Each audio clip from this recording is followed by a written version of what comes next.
भाइयों बहनों, 2017 के पहले प्रदेश में जो सरकारें कार्य करती थी वे बिजली देने में भी भेदभाव करती थी। हमने तो सबको बिजली, पर्याप्त बिजली दी। श्री दीनानाथ भास्कर ने जिन जिन गांवों में विद्युतीकरण के लिए कहा वहां भी विद्युतीकरण का कार्य हो गया,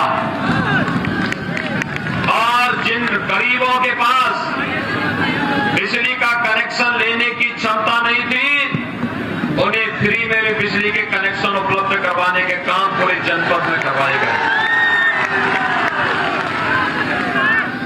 भाइयों बहनों, 2017 में सरकार बनी।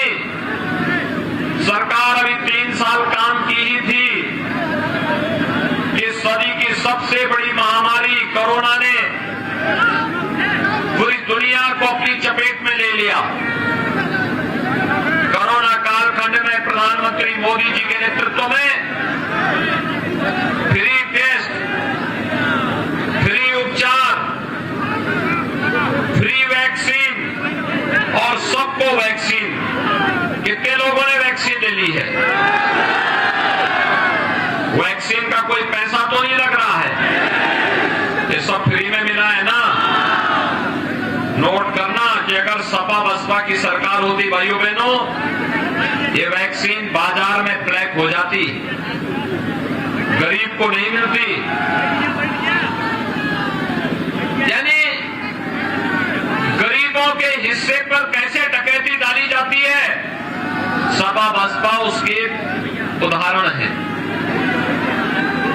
अच्छा मुझे बताओ, कोरोना कालखंड में हर गरीब को महीने में 2 बार राशन मिला है कि नहीं मिला है? राशन के साथ दाल, तेल और नमक मिला है ना? इसमें कोई भेदभाव तो नहीं हुआ, सभी को मिला है ना?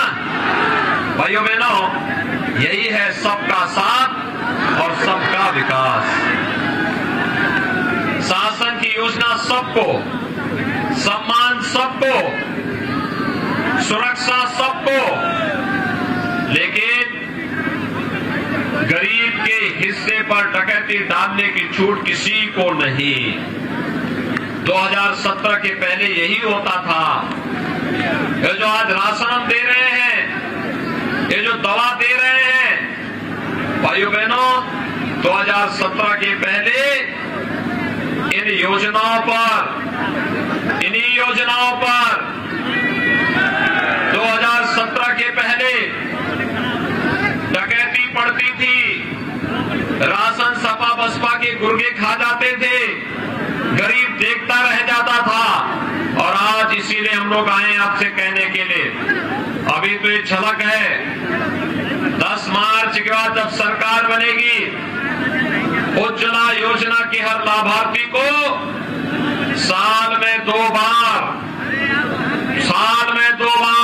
फ्री में होली और दीपावली को फ्री में रसोई गैस के सिलेंडर भी उपलब्ध करवाए जाएंगे।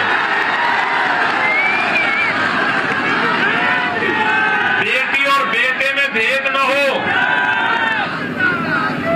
हमने 2017 में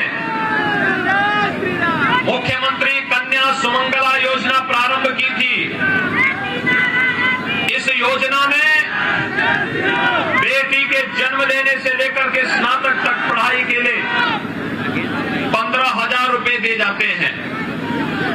हमने तय किया है अब बेटी के लिए इस राशि को बढ़ा करके 15,000 से बढ़ा करके 25,000 रुपए करने का काम सरकार करेगी। सामूहिक विवाह योजना, गरीब बेटियों की, कन्याओं की शादी के लिए सरकार 51,000 रुपए की कन्यादान के अनुदान देती है। और भाइयों बहनों, 10 मार्च के बाद जब सरकार आएगी तो अगले 5 साल के अंदर इस राशि को बढ़ाकर 51,000 से बढ़ा के 1 लाख करने का कार्य सरकार करेगी। कॉलेज जाने वाली मेधावी बेटियों को, कॉलेज जाने वाली मेधावी बेटियों को भाइयों बहनों कोठी भी प्रदान करने का कार्य सरकार करेगी। अन्नदाता किसान जिन्होंने ट्यूबवेल का कनेक्शन लिया है, बिल देते हैं, अगले 5 साल में व्यवस्था करेंगे किसी अन्नदाता किसान को बिजली का बिल न देना पड़े, उन्हें फ्री में बिजली के लिए, सिंचाई के लिए पानी मिल सके। नौजवान, हमारा नौजवान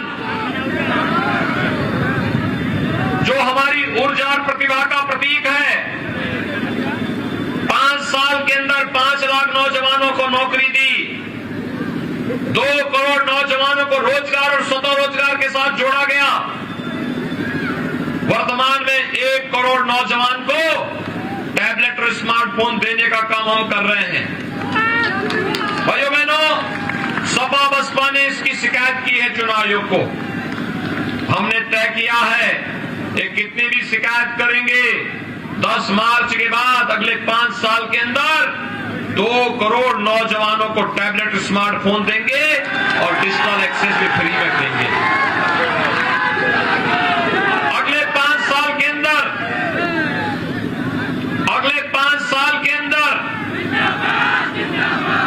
हर परिवार के एक सदस्य को नौकरी, रोजगार अथवा स्वतः रोजगार के साथ जोड़ने का काम भी सरकार करेगी। भाइयों बहनों, वृद्धजनों, विधवा महिलाओं और दिव्यांग जनों की पेंशन की राशि समाजवादी पार्टी की सरकार ने रोक दिया था। 300 रुपए पेंशन मिलती थी उनको, हमने उस राशि को बढ़ा करके 12,000 रुपए सालाना किया है और हमारा प्रयास है अगले 5 साल के अंदर इस राशि को 12,000 से बढ़ा करके 18,000 रुपए सालाना मिलने चाहिए। भारतीय जनता पार्टी सबका साथ, सबके विकास के भाव के साथ कार्य करती है। और भाइयों बहनों, भारतीय जनता पार्टी की सरकार के कारण ही आज भदोई के कालीन उद्योग को फिर से वैश्विक मंच पर मान्यता मिलती हुई दिखाई दे रही है। भदोई विकास की प्रक्रिया के साथ आगे बढ़ रहा है और विकास की इस प्रक्रिया के साथ जोड़ने के लिए आज मैं आपके पास आया हूं। हमने 5 साल पहले जो कहा था, प्रधानमंत्री मोदी जी के नेतृत्व में उन कार्यों को करके दिखाया। हमने कहा था अयोध्या में राम मंदिर का निर्माण होगा, आज अयोध्या में राम मंदिर का निर्माण होगा। भाइयों बहनों, समाजवादी पार्टी परेशान है। वो कहती है कि विकास का इतना पैसा कहां से आया है।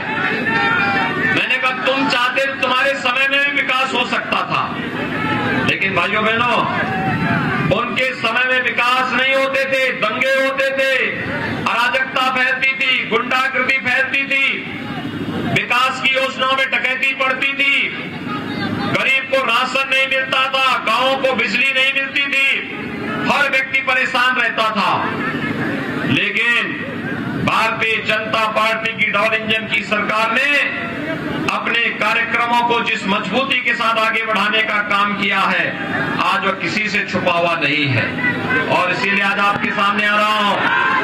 जब मैं सपा के नेताओं से कहता हूं क्या विकास तुमने कराया है, तो भाइयों बहनों बहस करते हैं, कहते हैं हमने विकास किया। मैंने कहा बताओ विकास क्या है तुम्हारा, तो कहते हैं हमने कब्रिस्तान की बाउंड्री वॉल कराई है। यानी उन्होंने केवल कब्रिस्तान की बाउंड्री वॉल कराई है। हमने हर धाम, हर तीर्थ, हर स्मारक, महापुरुषों, संतों, स्वतंत्रता संग्राम सेनानियों, इन सब के स्मारक और धामों को न केवल उनका पुनर्निर्माण, पुनरुद्धार का कार्य किया है, बल्कि इसको एक नई पहचान भी दिलाने का काम किया है। आज उत्तर प्रदेश काशी विश्वनाथ धाम और मां विंध्यवासिनी धाम के रूप में अपनी एक नई पहचान बनाने के लिए उतावला दिखाई दे रहा है और उसी प्रक्रिया के साथ जोड़ने के लिए आज मैं आपके पास आया हूं कि भाइयों बहनों, मैं आप सभी और आई के सभी मतदाता भाइयों और बहनों से अपील करना चाहूंगा विकास। और जब मैं यहां पर आया हूं तो सामने मुझे बुलडोजर भी दिखाई दे रहे थे, दोनों साथ चलने चाहिए कि नहीं चलने चाहिए? चलने चाहिए ना? सभी लोग सहमत हैं। लेकिन इसको चलाने के लिए दमदार सरकार चाहिए, दमदार सरकार बनाने में योगदान देंगे। जनपद की तीनों सीटों को भारतीय जनता पार्टी को जितवाएंगे। औराई से श्री दीनानाथ भास्कर है, भदोई से रविंद्र त्रिपाठी है, ज्ञानपुर से श्री विपुल दुबे भारतीय जनता पार्टी के सहयोगी दल निषाद पार्टी से हैं। इन तीनों को जिताएंगे। सभी लोग सहमत हैं। लेकिन शर्त एक, चुनाव के दिन पहले मतदान फिर जलपान। पहले मतदान। सभी लोग सहमत हैं। दीनानाथ भास्कर को भारी बहुमत से विजयी बनाएंगे। मेरे साथ दोनों हाथ उठा करके बोलेंगे, भारत माता